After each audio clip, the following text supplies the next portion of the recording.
بسم اللہ الرحمن الرحیم۔ لا تلبسوا الحق بالباطل وتکتموا الحق۔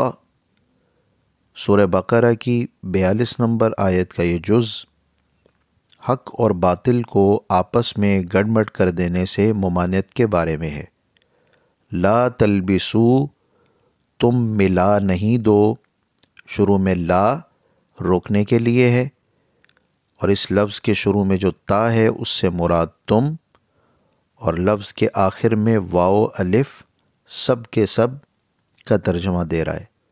لا تلبسوا، تم سب ملا نہیں دو، گڑبڑ نہیں کر دو، خلط ملط نہیں کر دو، الحق، حق کو، الحق، الحق، حق کو، بالباطل، باطل کے ساتھ۔ حق سے مراد سیدھی بات، سیدھا راستہ حق ہے، اور باطل سے مراد حق کے مقابلے میں جو کچھ بھی ہوگا وہ سب باطل ہوگا۔ ناروا، غیر درست اور جھوٹ بات کو باطل کہتے ہیں۔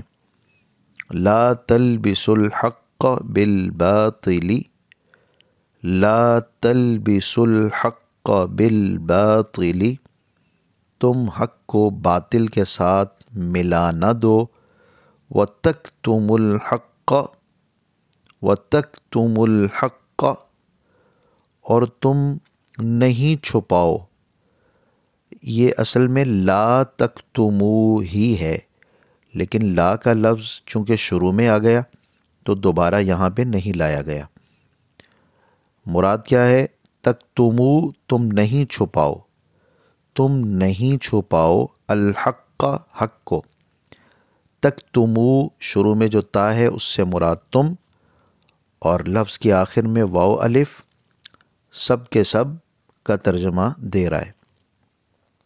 الحق، وہی حق مراد ہے، سیدھی بات، سچی بات اور حق راستہ، درست اور ہر سچ بات کو ہم حق کہیں گے۔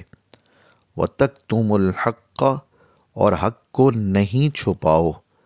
کاف تے میم کتمان کا لفظ اردو میں بھی استعمال ہوتا ہے، مراد چھپانا ہے۔ تم حق کو نہیں چھپاؤ، تو پورے کی پوری آیت کا ترجمہ یہ ہوگا، تم حق کو باطل کے ساتھ گڑبڑ نہیں کرو اور نہ ہی حق کو چھپاؤ۔ یہاں پہ دو چیزوں کی ممانعت ہے کہ بات تو سچی ہو، اس سچی بات کو جھوٹ کے ساتھ آمیزش کر کے کسی کے سامنے اسے لانا، معاشرے کے سامنے لانا ہو، اپنے خاندان کے سامنے لانا ہو، یا کسی بھی اعتبار سے حق سچ اور ناروا باتوں کو آپس میں ایک دوسرے کے اندر گڑبڑ کر دینا، اس کی ممانعت موجود ہے۔ اور جس حق بات کی وضاحت ہمارے اوپر ہو ہم اسے چھپائیں، اس بات کی ممانعت ہے۔ چنانچہ بات سچی ہونی چاہیے، جھوٹ نہیں۔ حق کا تعلق کسی عدالتی معاملے سے ہو، کسی کی گواہی سے ہو، کسی کی عزت کے حوالے سے ہو، یا کسی کے مال کے حوالے سے، ہر اعتبار سے حق کو چھپایا نہ جائے۔ خدا نخواستہ اگر کسی کو نقصان پہنچتا ہو کہ ہم اپنی بات کو چھپا کر کسی کو نقصان پہنچا رہے ہوں، تو یہاں سختی سے اس بات کی ممانعت ہے۔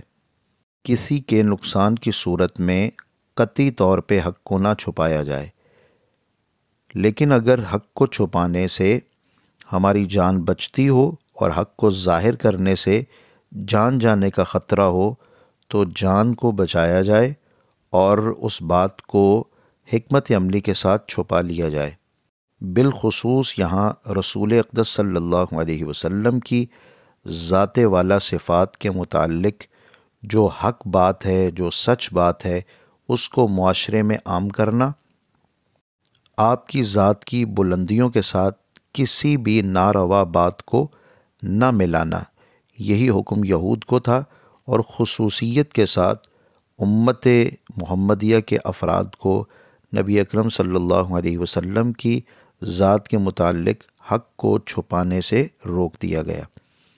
کسی بھی غلطی اور بدکاری کو نیکی کا لبادہ نہ دیے جانے کی بھی ممانعت اس آیت میں موجود ہے۔ آج کا سبق مکمل ہوا۔